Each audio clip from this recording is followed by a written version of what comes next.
Just when I thought I was out, they pulled me back in.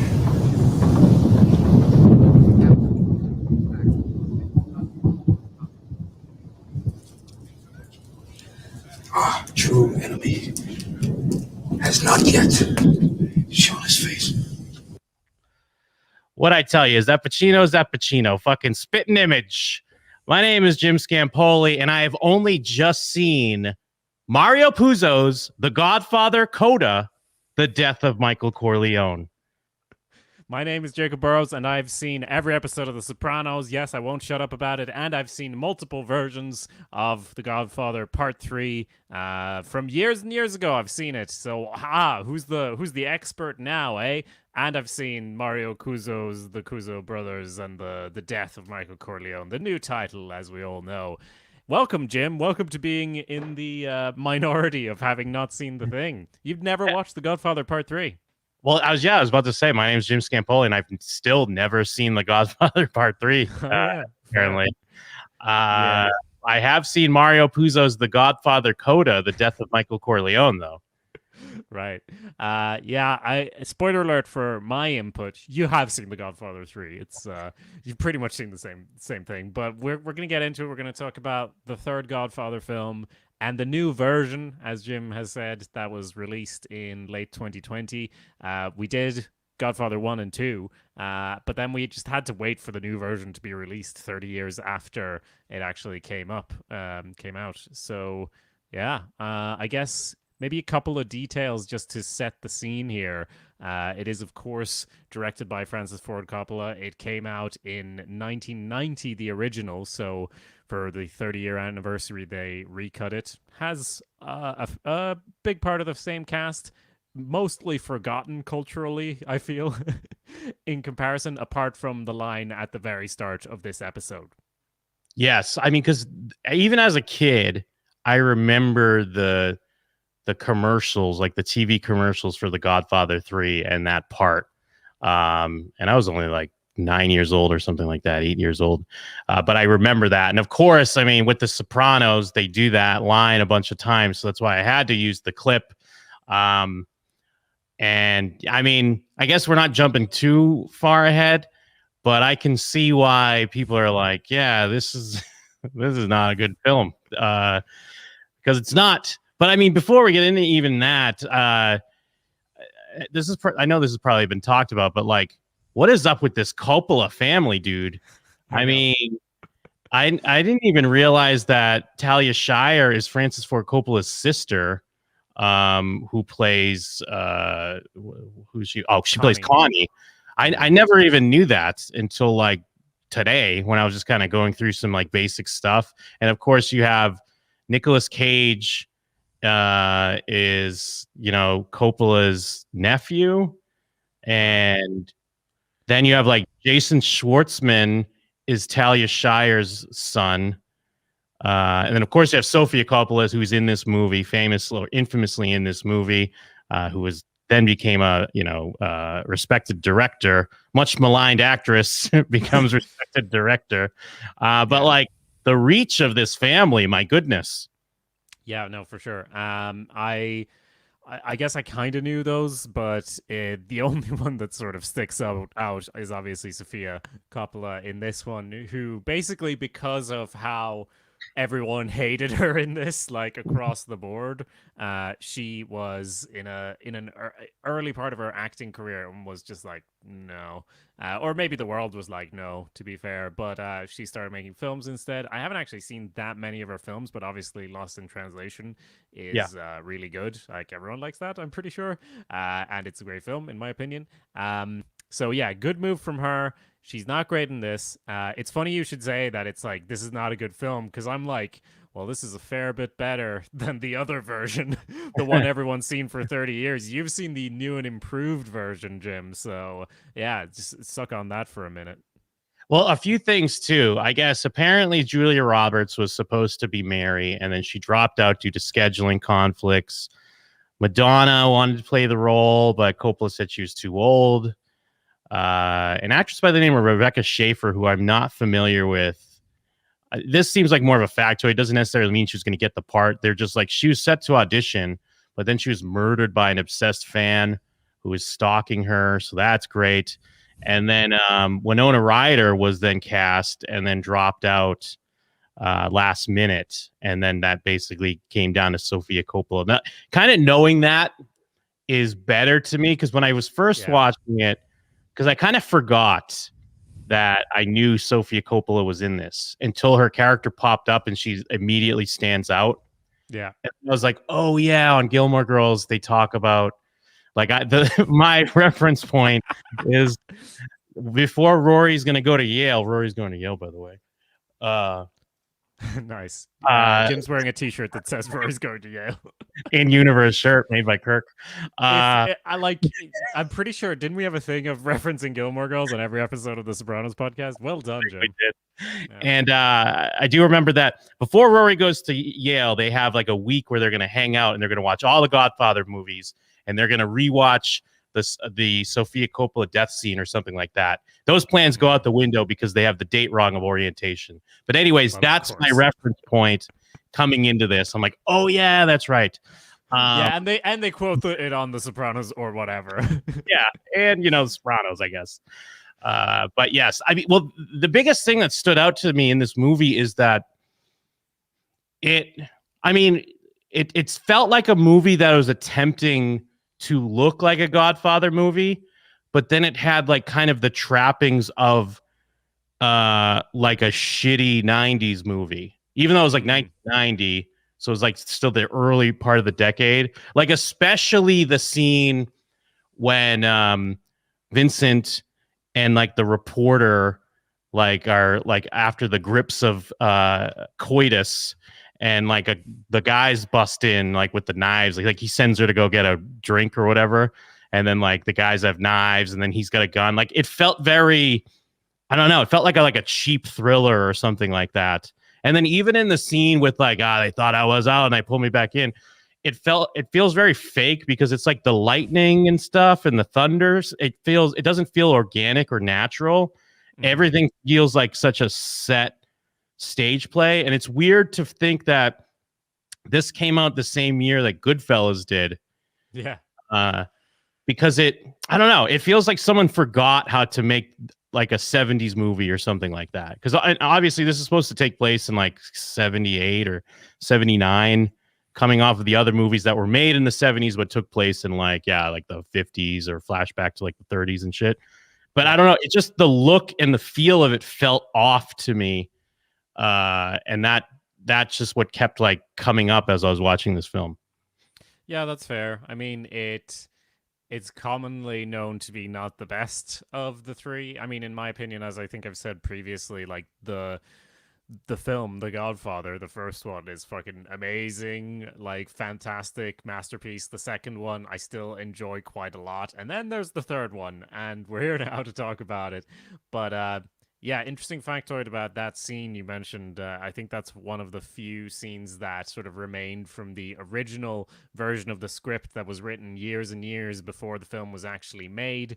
Like the first line, obviously, on Wikipedia. And as is obvious from anyone watching this, it wasn't like, Francis Ford Coppola was like, I need to complete this story. I need to tell the last chapter. He said that he has always seen the two films as like the Corleone saga, and like as is written here, he's intended for part 3 to be an epilogue. But like more importantly, a dire financial situation initially caused by the failure of One from the Heart from 1982 compelled him to take up Paramount's offer to make a third installment. So obviously Paramount is like, make another Godfather film, film. And he's like, yeah, you know what? I think I got an idea to spin this, make this happen. And it just doesn't have the same magic as the other ones. I think it has some good moments, and I think this recut has, for me, because my bar is so low from watching the previous version, it's kind of let those moments shine, but it's still not a fantastic film by any stretch. Yeah, I mean, I'm probably being harsher on it than I should be, but I guess it's even though, I mean, part of it might even just be because, like, basically my whole life, everyone's like, yeah, Godfather 3 sucks. Godfather 3 sucks. So I think that would do the opposite and set your bar really low so you kind of enjoy it. But it seems like that didn't work this time. Yeah, it was because even like I had a thought as I was watching this. Is like, did I just go in expecting a bad movie? So now I'm just like leaning into that it's bad, because I mean, I can't so go so far as to say it's a good movie, but obviously it's not like the worst movie I've ever seen or anything like that. Yeah.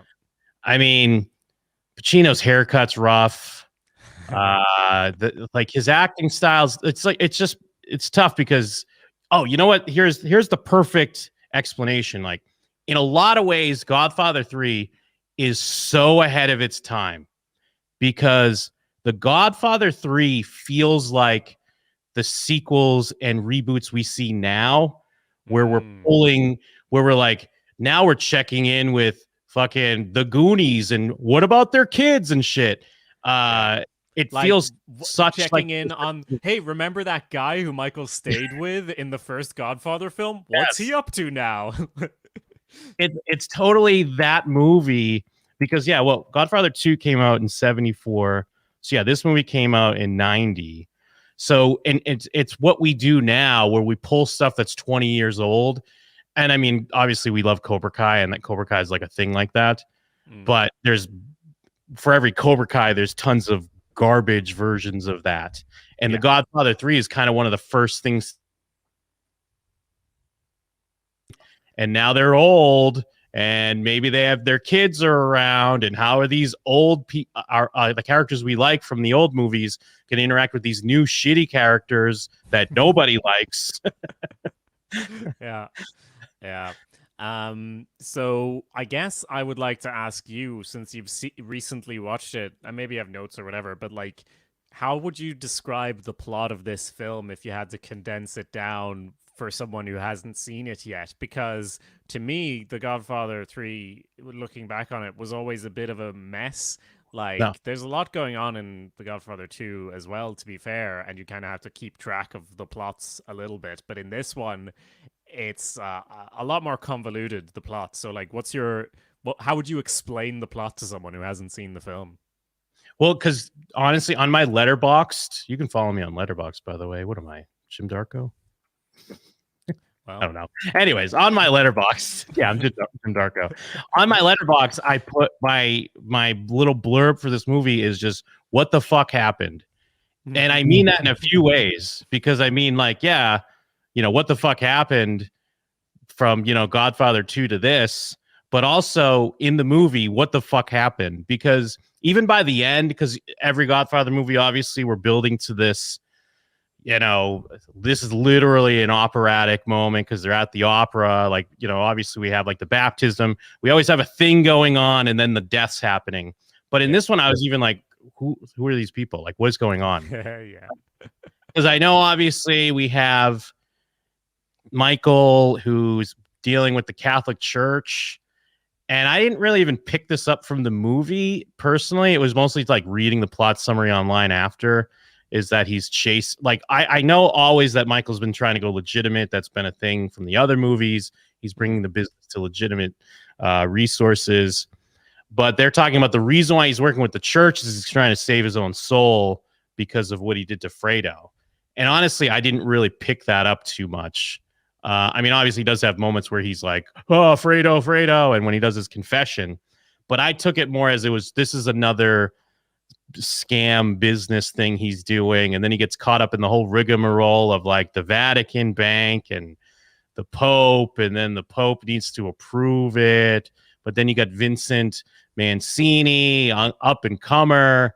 I don't know. It's hard to really even grasp what's going on, because then you have the super assassin that's on his tail, and they're like, he always gets his man, like that type of shit.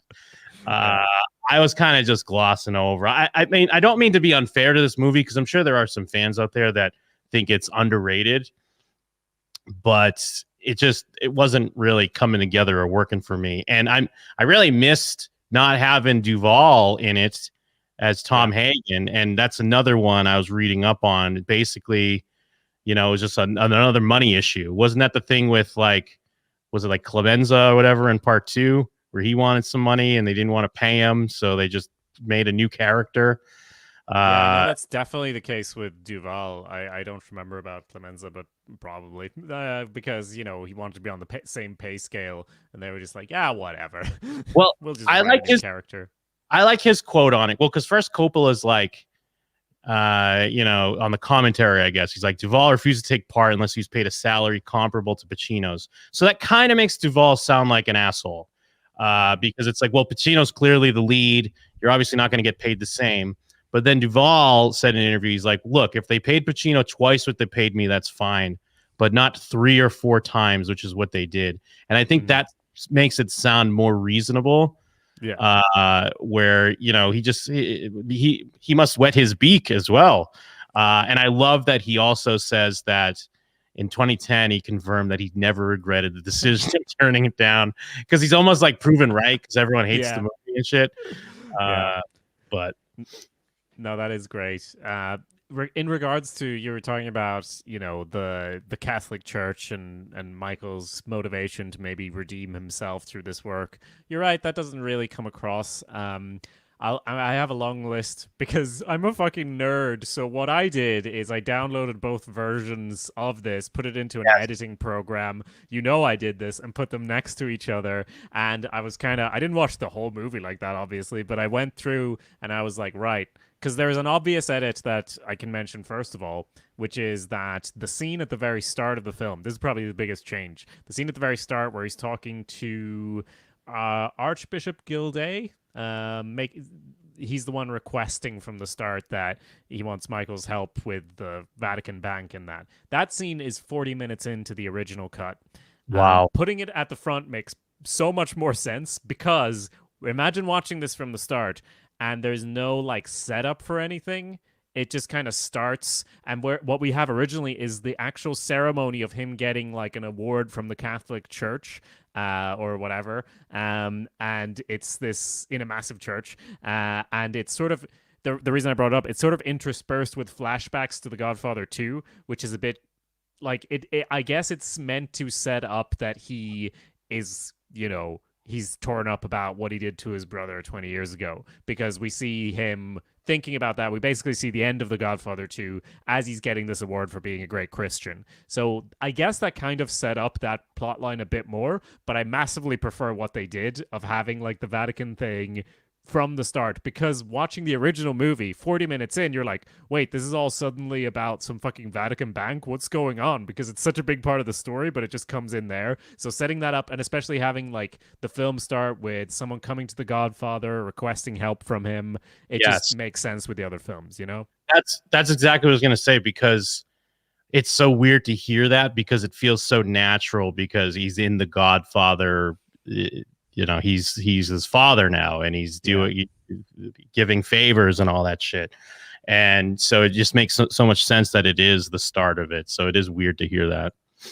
Yes, and so it happens like 40 minutes in. If you recall, there's this montage of like newspapers about Immobiliare and the whole takeover, and then Michael's being questioned by like Immobiliare stakeholders, and all of that felt very like out of the blue when I originally watched the original version. Whereas now you set that up as the very first thing in the film, and then you reconnect to it 40 minutes later, and you're like, oh yeah, that thing from the start is happening now. And it also seems like he gets the Vatican award thing because he's Yeah. doing this whatever thing, which isn't the case at all in the original. Okay. Yeah. Because that's how I read it as well. That he's getting this award now because he's in with them, and handing over money and all this shit. Yeah. And also like I watched the party, because I do like the party at the start. It's great to have a big Corleone party at the start of your film, like in the other two ones, basically. And in this one, I lined them up and watched the scenes, and it's interesting how, because it's cut to music and dancing, like they cut back to the same stuff, but they kind of intersperse some other footage in ways that make sense to me. And generally speaking, like besides that big edit that I mentioned and the different ending, which we'll get to, besides that, most of the edits are just like time cuts that do improve the film, in my opinion. Like none of them are massive or aggressive. It's more about starting a scene or in media res, like starting it later instead of having fucking people drive up to a place, get out of the car, go inside, say hello, which was a fair bit of what made it drag. Like it still kind of drags compared to the other Godfather films, which are, you know, masterpieces. But it works better because they've cut some of they've trimmed some of that fat that doesn't actually need to be there, and it gives it a better clip, if you can imagine that, because it's still not a fantastic clip, but it's a better version of the film, in my opinion. Yeah, no, that's interesting. And because even like, I mean, this is somewhat of a sidetrack, but like the whole idea of the Vincent Mancini character, because he shows up and I'm like, who is this? And they're kind of like trying to explain that he's like a cousin. And then you find out it's like Sonny's bastard kid. Yeah. And at first I'm like, well, why wouldn't it just be Michael's son? But then it makes sense. Like, of course, Michael would not want his whole thing is he never wanted to be part of the family business, but it was just he was so natural at it and it just fell on his shoulders. He would never want that for his own son. But then he sees this, you know, hothead, just like his brother, just his brother's son, just like his brother. And it's almost like he has this replacement for his own son. But like, I don't know if it's just because it's not set up properly in my mind. Like the whole time I'm like just second guessing this guy. I'm like, wait, why is he just deciding to do this? He's bringing him around and doing all this shit. And now he's just involved. And I guess it's just because he does want a son to be with him, but he doesn't want his son to be with him. That's like the best I could come up with as far as a read. But I just didn't love the character because he just seems corny. Yeah. His son is also kind of slightly estranged, as we see from the start. Like, I mean, he wants to be an opera singer, doesn't want to be a lawyer. The thing is, like, Michael probably doesn't want his son involved in any illegal stuff, but he's also keeps saying over and over that we're legitimate now. And I guess the way I read it, they're supposed to be at this point, pretty much they've gotten rid of the casino stuff and whatever. And this immobiliare thing is like, you know, it's Wall Street. It's like he's still evil, but it's not criminal, the business he's doing anymore. But then, you know, he gets pulled back in, obviously, and that's why he needs someone like Vincent, or Vinny. But yeah, my assumption was that maybe he wanted his son to be a lawyer and then kind of work with him, you know, with legitimate stuff. But we never really see that, obviously, because he wants to go off and be an opera singer. He does say he needs lawyers. About that, need more lawyers. The ultimate gangsters, if you will. Exactly.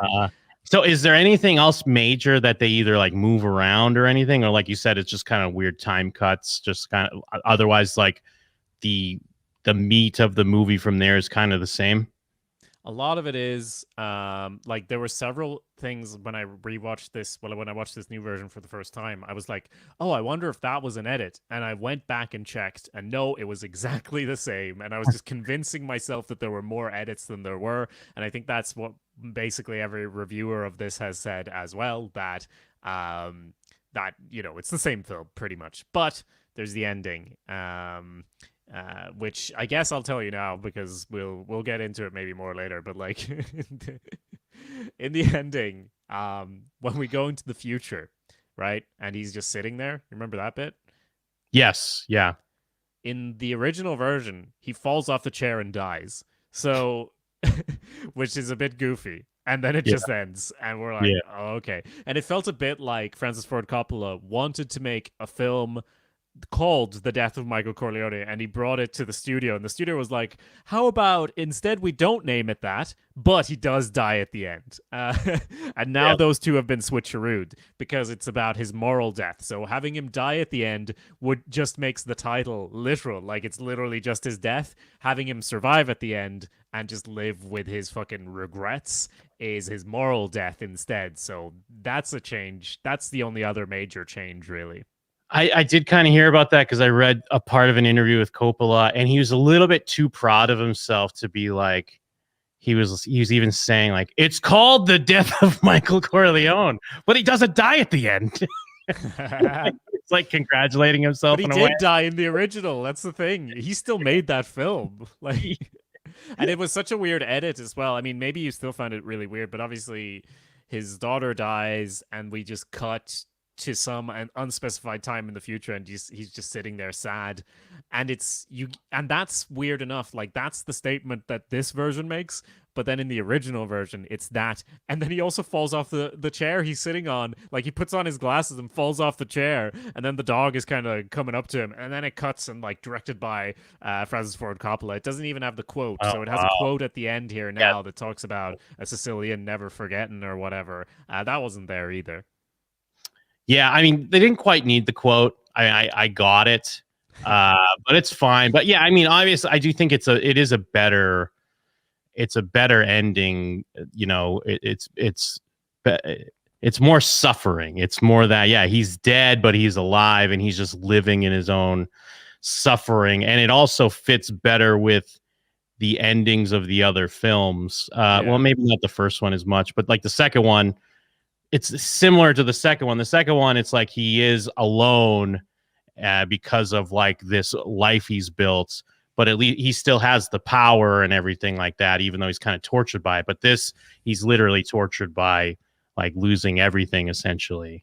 And Coppola loves to talk about how like he enjoys the idea that people shit on Sofia's performance, and to him it's a lot like the movie, and how the character of Mary is killed for her father's sins, and he feels like when people go after Sofia's performance, they're just going after him, and he sees himself as Michael at like suffering his own way because of that.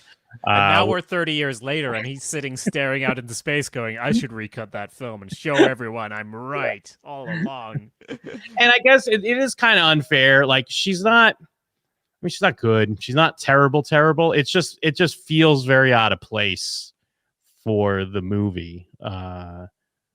So I don't know. Well, I mean, let's talk about the incest, because what the fuck, Jim? Like I can bear her performance. It's fine. It's just these two have no chemistry at all. And the only way this works, and it's so central to the plot. Like if this was a side plot, fine, but it's so central to everything going on, and they have absolutely no chemistry. It would have to they would have to have this fucking fiery passion spark between them for the whole film to make sense, really, and they absolutely don't, right? Yeah, they need like a Lannister romance, right, for it to work.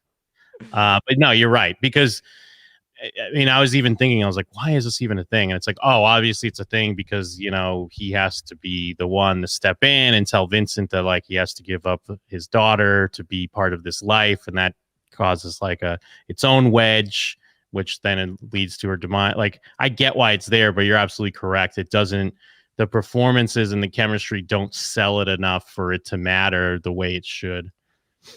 Yeah, which is, you know, I'm sure we could have more to say about it. I'm glad she went and made good films after, you know, great. And I don't think the film like would be amazing if they had good chemistry. It's just kind of one of the things that's supposed to be carrying the plot forward, and it just isn't there. I feel like there's possibly a few more things like that.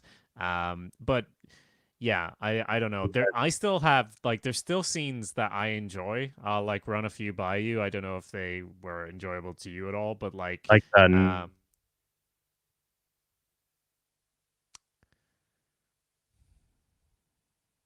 shit.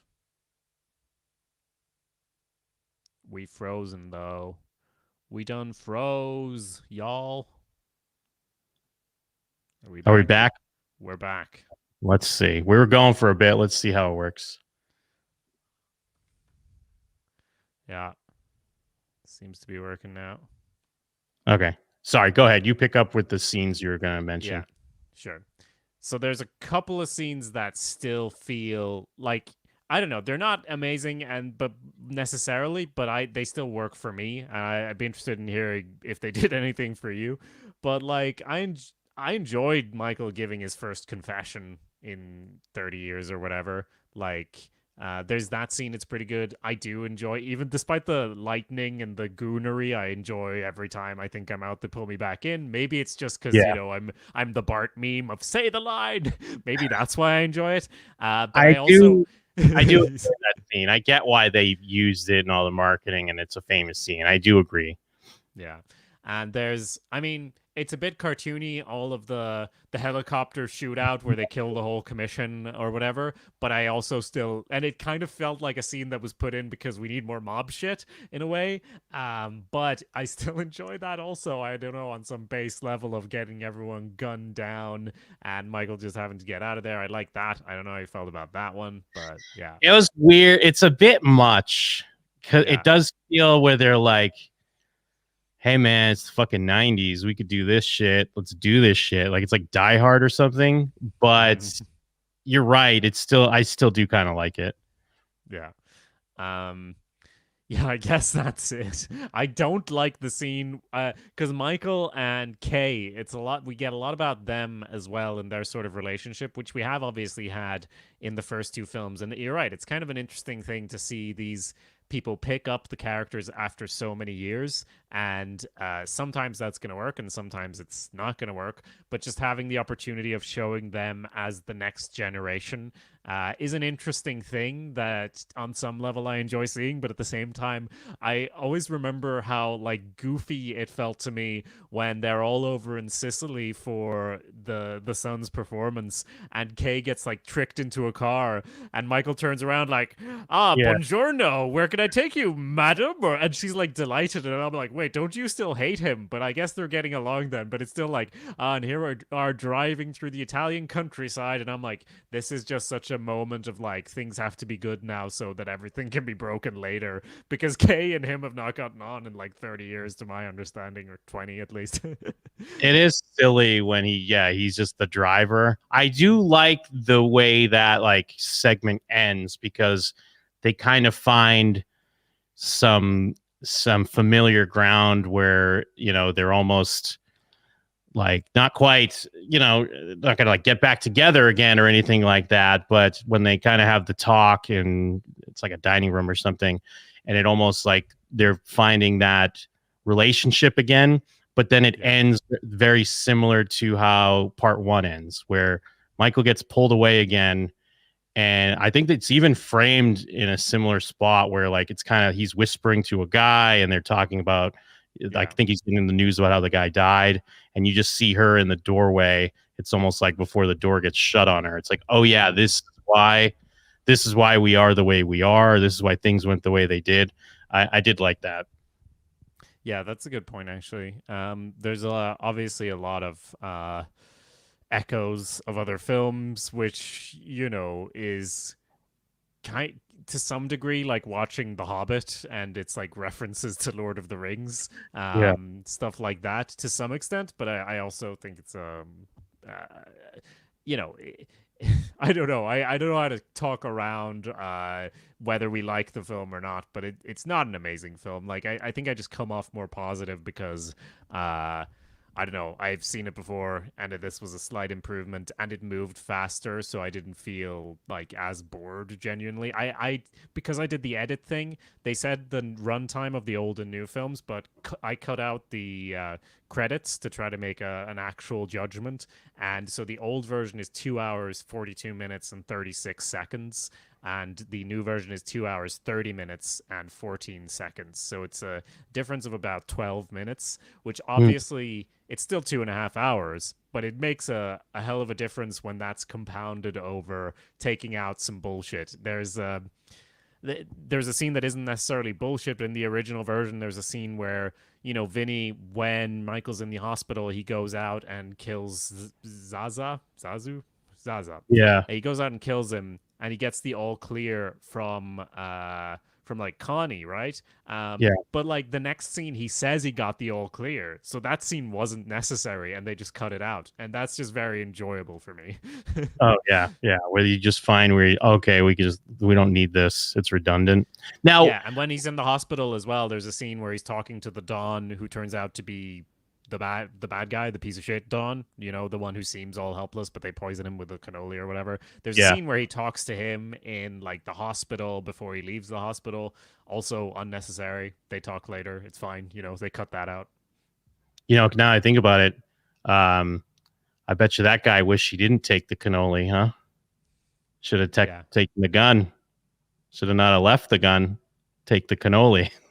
Get This it? is a reference to The Sopranos, but it's been like a year. So No, it's a reference to Godfather 1 when they say, okay. like, leave the gun, take the cannoli.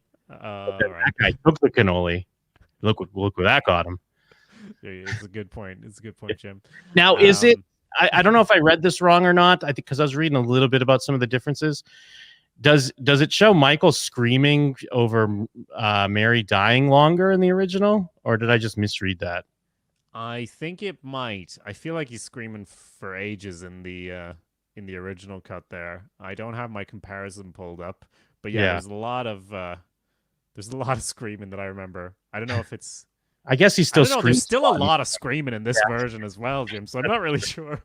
Very true.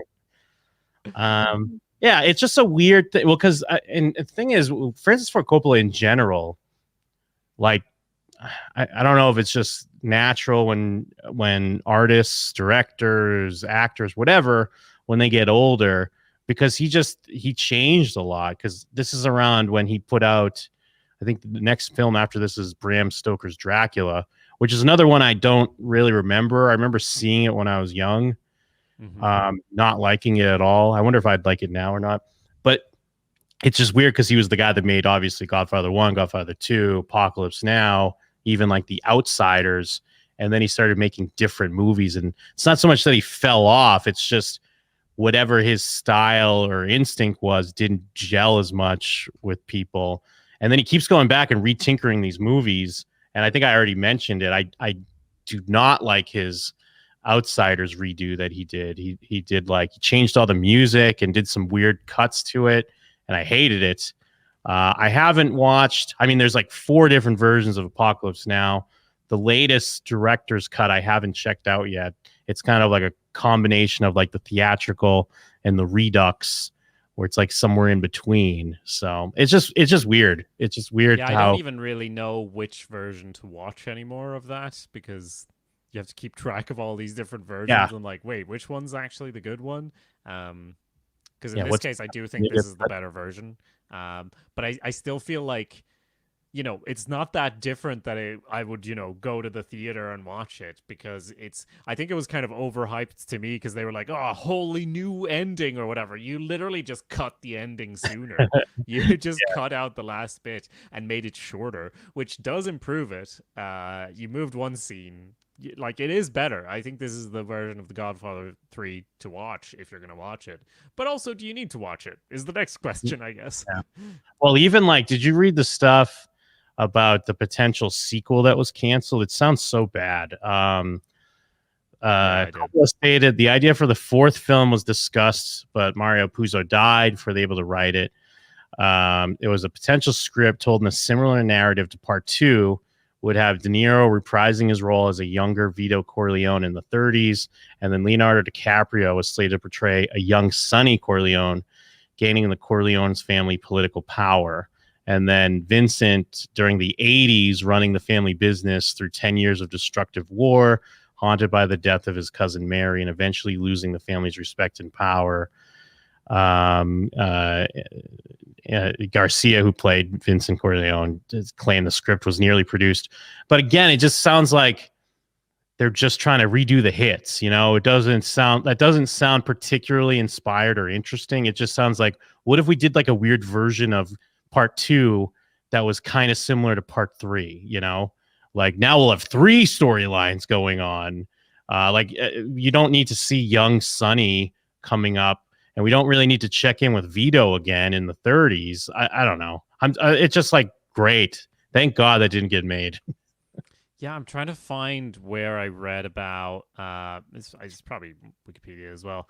Yeah, because there was a script of this film. Yeah, this is just from talking about the production of this. The first draft of this was from 79, and it is based on a story by Mario Puzo, centered on Michael Corleone's son, a naval officer working for the CIA.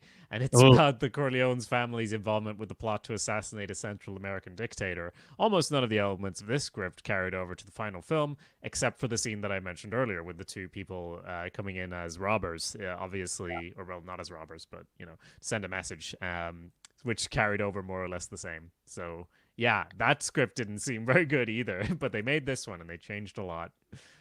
And then I was reading how they put out those books or whatever. Like one of them's called like The Godfather's Revenge.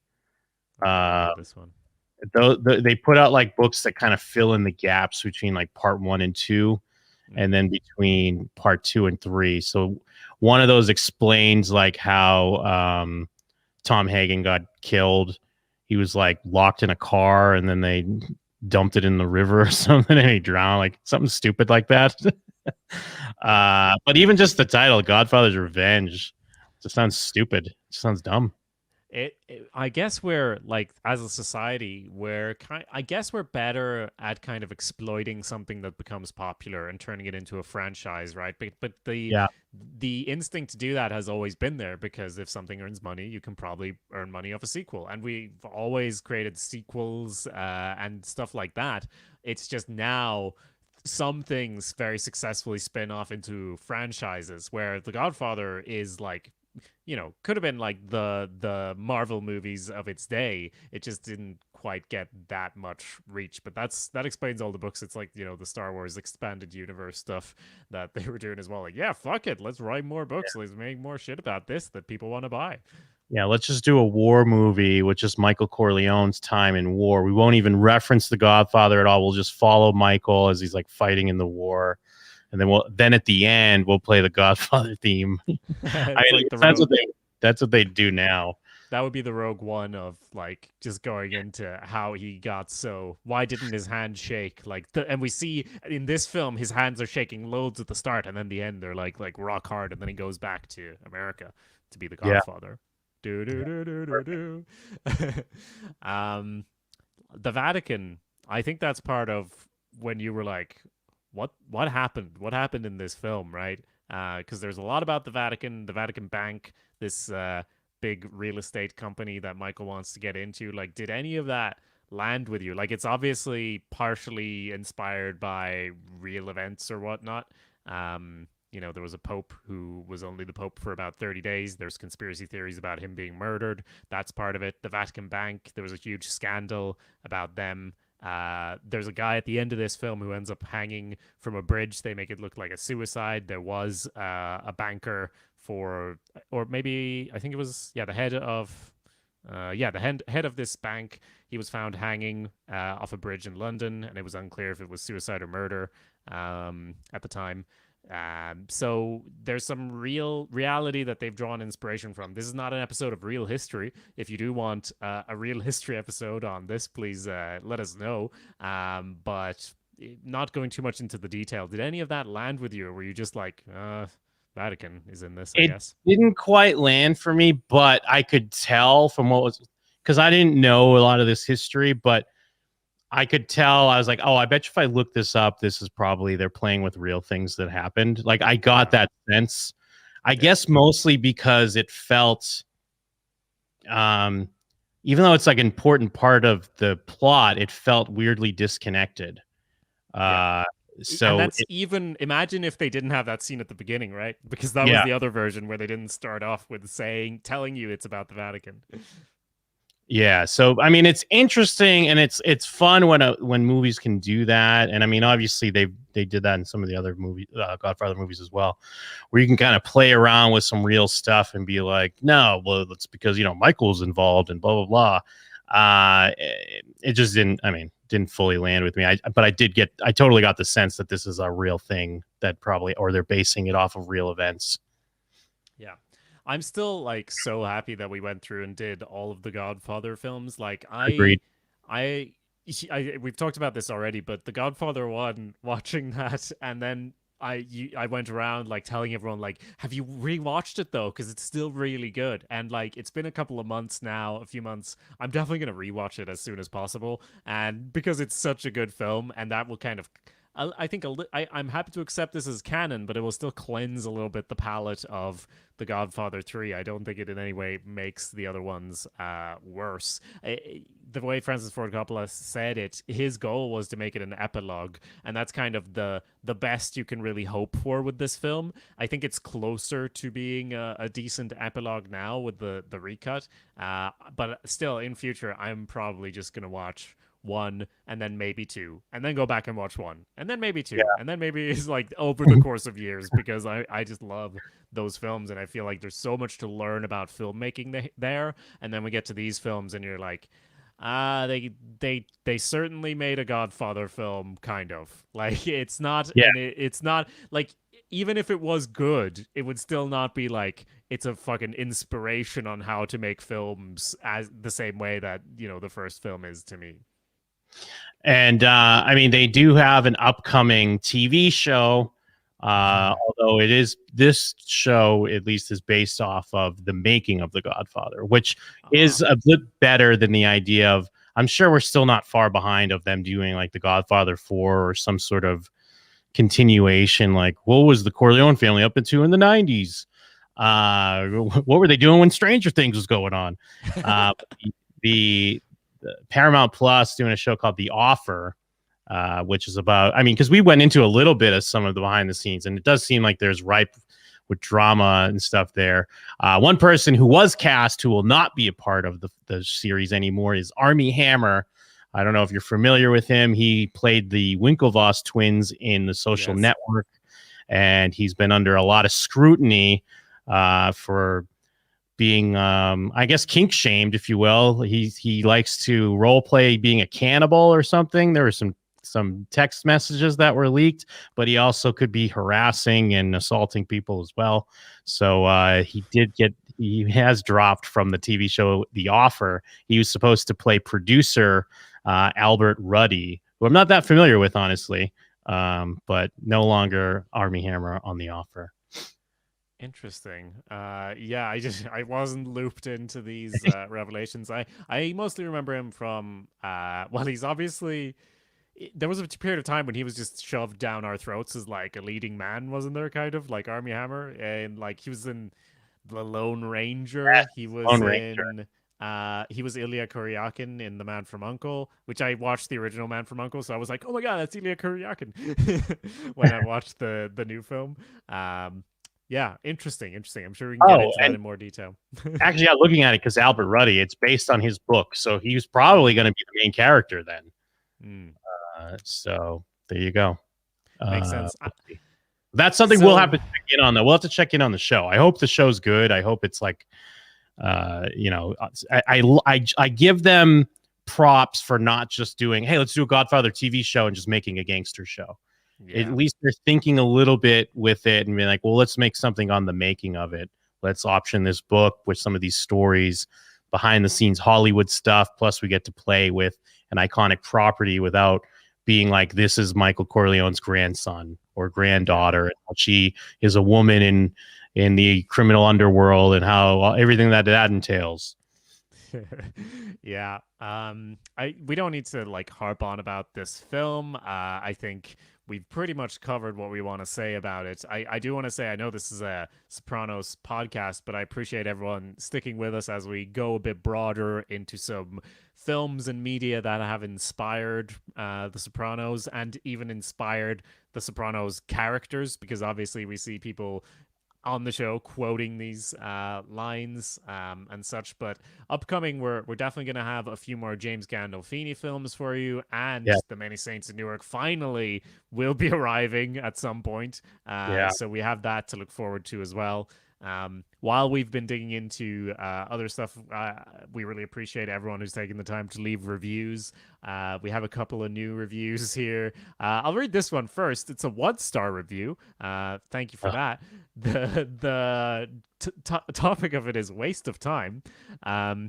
These guys have trouble comprehending the plot, never mind any of the more complex and rewarding aspects of the show. Gavin has a little more on the ball than the co-host, but overall this is just not a good use of anyone's time. Thank you for that review. We googled it, and there is another Sopranos show where there's a host called Gavin, so it seems like someone's on a bad review streak, maybe trying to up their own Sopranos podcast or similar by tearing down others. So bit of fun drama there. We are being pulled back into the podcast wars. The original Raider, Matt, we need to find this guy, because I mean, yeah, if you want to give us a bad review, that's fine. But the impression is that you're not even reviewing our show. You're reviewing some other show. So original Raider Matt left the review on Valentine's Day, by the way. What a loser. Well, I think he was just upset about Take that. his That's my situation. revenge. But the funny thing is, we can't tell him to fuck off. We have to go on the show that has Gavin as a host Yes. and be guests on that show solely for the purpose of telling this person to fuck off because they clearly have never heard our show. We have a couple of other reviews. 5-star reviews are most appreciated, but honest reviews are also good. There's one from Yoho. The title of the review is "Thanks, Best Sopranos Podcast," and the review is just "See Subject," and it's 5 stars, as I said. So short and sweet. Appreciate it. Another one here from Spooky Truth Productions. The title is "Paying Tribute," and they say Jim and Jacob bring a ton of enthusiasm to what they do every week. They love the show, they do their homework, and they discuss it as fans, not as experts or as mafia wannabes. If you're looking to watch or rewatch The Sopranos with friends who appreciate the humor in the show as much as the violence, then this is where it's at. 86 hours is a super long trip. Consider who you are getting in the car with before you hit the road. And that's genuinely touching. Thank you so much. Yeah. That's great. I love that. Thank you. Yeah. Much better than the original Raider Matt. I don't know, Gavin. I know where you're going with that one, Gavin. You are the one who's more on the ball. I'm definitely just the other co-host. But anyways, so reviews are still very much appreciated. Our releases are obviously sporadic on this channel, but thanks for checking in. We love checking in with you. And there's also loads of other shows available at showswhatyouknow.com. There's Real History that I mentioned that is now in its 2nd season. That's where we talk about films and TV and its historical context. So which sounds boring. Jim, please explain to them why it's not. Yeah. And what I was, we were mentioning this on my other show recently too, because I know when you hear that, you probably think it's a show about nitpicking, like, they didn't have rotary phones then or something like that. That's not what it is. It's just discussing the context around a particular piece of media in a fun way. It's celebrating the media and also getting into the time and how things might actually play out. It's a very interesting discussion, and it's not just like a cinema sins breakdown of they got this wrong, they got this wrong. So yeah, it's well worth your time. Thanks, Jim. It's great how most of the products and podcasts we create are like, here's the concept. Now let me explain why it's not shit.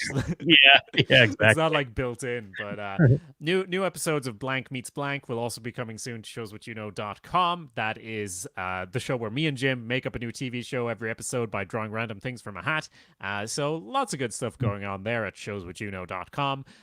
You can also tweet at us. That's at showswhatyouknow, the letter U for that one. Or email us your thoughts on The Godfather Part 3. Send those to showswhatyouknowshow@gmail.com. That's a lot of plugs. Is there anything else we want to talk about, Jim? I guess there's just one more thing left. What's that, Jim? Cut to black.